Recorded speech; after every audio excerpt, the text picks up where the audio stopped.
But that's a nice thing. Is not only can I use this to generate my own gene list, but once I got my gene list, I can kind of filter it, play around with that gene list, and then I can shoot it back up into the software and have them analyze it again. Now I can compare that to all these other studies. So what I'm going to do is, kind of show you, what we did with this gene list and some of the things you can see with this program. So again, this gets back to the biological interpretation. What does all this information mean, and how is it going to affect my science? That's what I'm going to basically try to get. So here's a window here. You can download. It's pretty easy. I'm not going to go through it, but it's very easy. It takes text files, Excel files, you name it. It's pretty good at figuring out. You can mess everything up, and it usually makes the right guess on your categories and all that good stuff. Okay, so I did that. We downloaded our DNA in there, or I mean our gene list.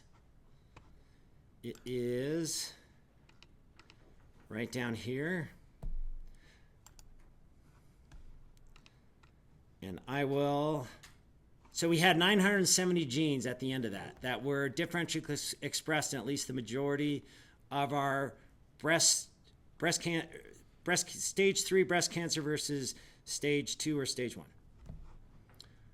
So if you click this window, what it is now going to do is it's bringing up the gene list that I just created.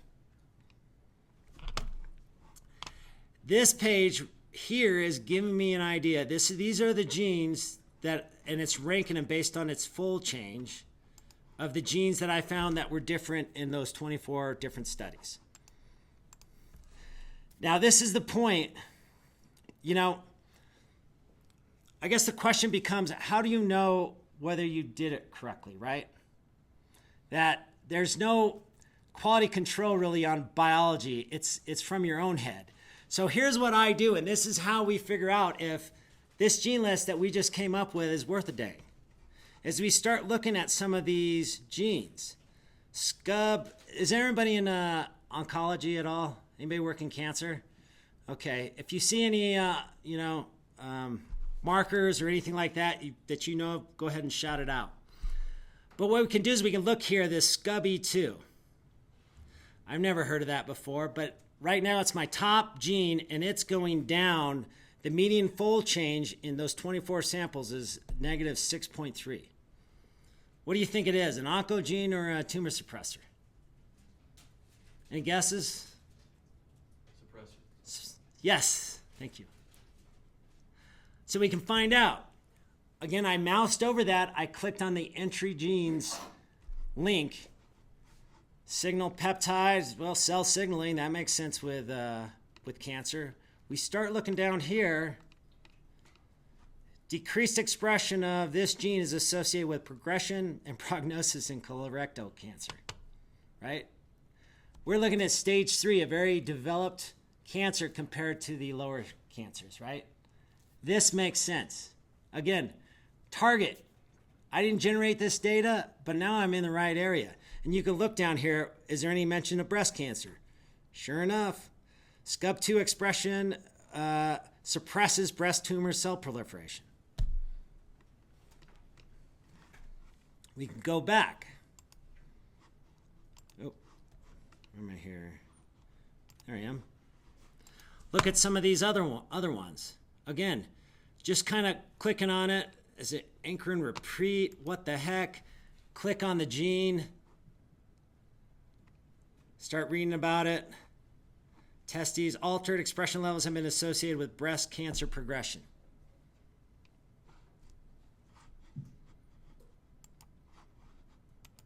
And again, looking down here, a lot of these, I was looking,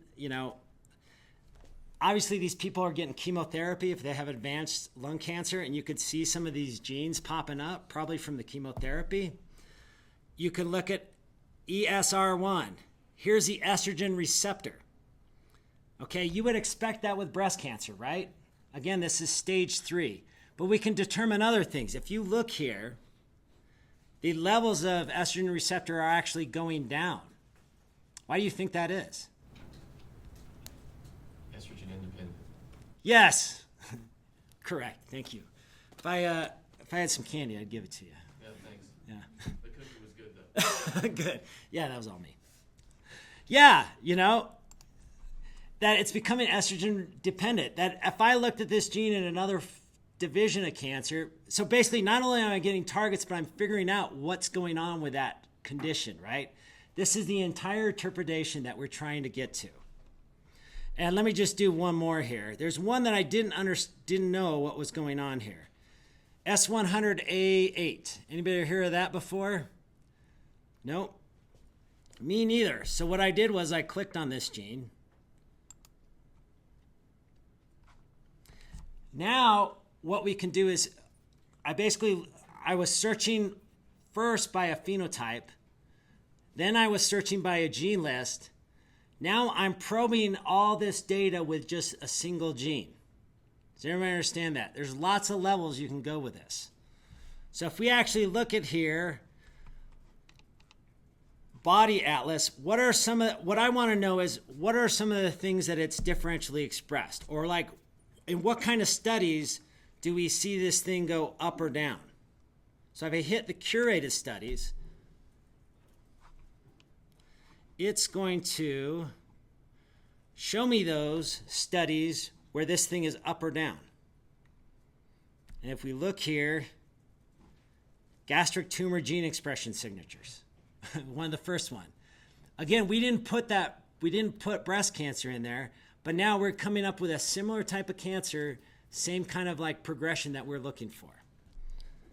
We can also look for body atlas. This is going to be key for those that do research. I know this gene's important, right? I don't know where it's expressed. This allows me to figure out where it's expressed. That obviously tumor tissue contains lots and lots of different stuff. Is it the actual epithelial tissue or fatty tissue that's actually going, cancerous, or is this coming from somewhere else? So you can look here. If it's red, it means it's overexpressed. If it's green, it's underexpressed. This gene tends to be expressed in the immune system, which would seem to say that whatever, basically what this is telling me as a bioinformatician, if I see this, is that some of my signal or some of my transcriptional response that I've just collected probably comes from the inflammatory response as well. Does everybody see that a little bit? It's very important with these mixtures of cells. We can go to cell types here and actually get a better look. So I can go down here and I can rank them.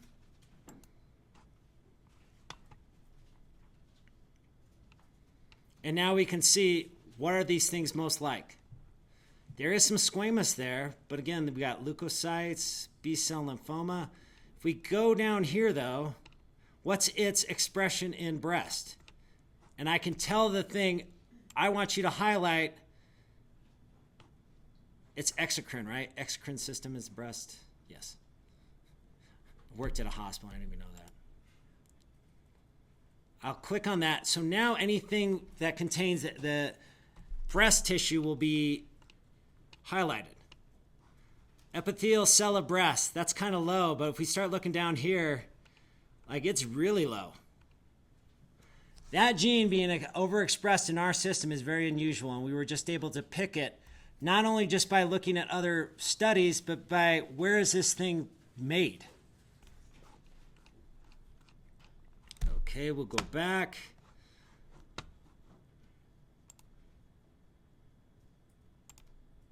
Back to my original list.